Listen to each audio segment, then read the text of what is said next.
We start the day's other headlines in Gaza, where 5 Palestinians were killed by an Israeli airstrike on a TV broadcast van. The attack happened early this morning outside of a hospital in central Gaza's Nuseirat refugee camp. Video from the scene showed a charred vehicle marked with the words press. Palestinian officials say those killed were journalists. Israel says they were militants posing as reporters. The TV station they worked for is affiliated with the Palestinian group Islamic Jihad. Their colleagues accused Israel of intentionally killing reporters to prevent them from doing their job. It's known that we, as news crews, work in this area surrounding the hospital.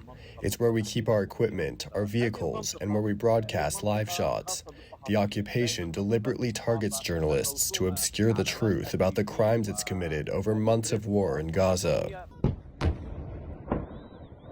Israel also escalated its attacks on the Houthi rebels in Yemen today. That followed a week of increased missile attacks on Israel from the Iranian-backed group. Israel targeted the main airport in the capital of Sana'a. It also hit several power stations and ports. The head of the World Health Organization, who was boarding a flight from there, said on social media that he was only meters away from the strikes, but he was unharmed.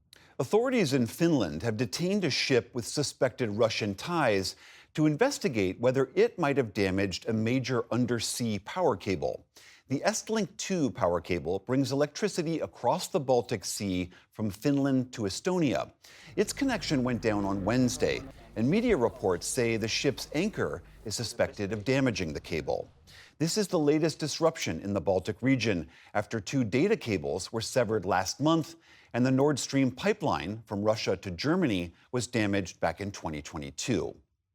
Australia is facing some of its worst fire conditions in years, fueled by a simmering heat wave and shifting winds. At least 4 large fires are currently burning out of control across the southern state of Victoria, which is Australia's second largest. Authorities say further fires are likely in the coming days, as the dangerous conditions will last through at least Saturday. Those conditions are similar to Australia's Black Summer fires back in 2019 and 2020. Those fires burned an area the size of Ohio and killed 33 people.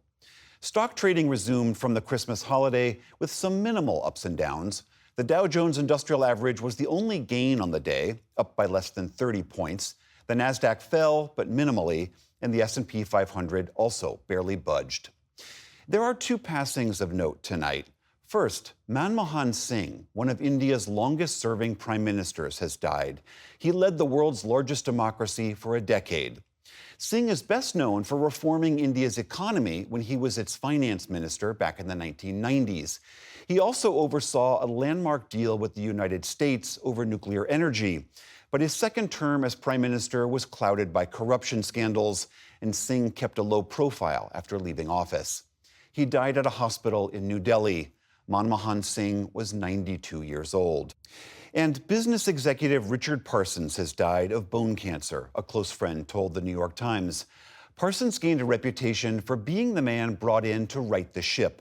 Among the companies he was enlisted to fix, Citigroup during the 2008 financial crisis, and Time Warner after its disastrous merger with AOL. For a time, he was one of the most prominent African-American media executives in the U.S. Richard Parsons was 76 years old. Still to come on the NewsHour, some international students are advised to return to the U.S.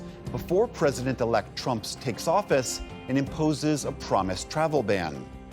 A new movie chronicles a boxing champion's journey from humble beginnings to winning Olympic gold. And a report sounds the alarm on extreme warming in the Arctic.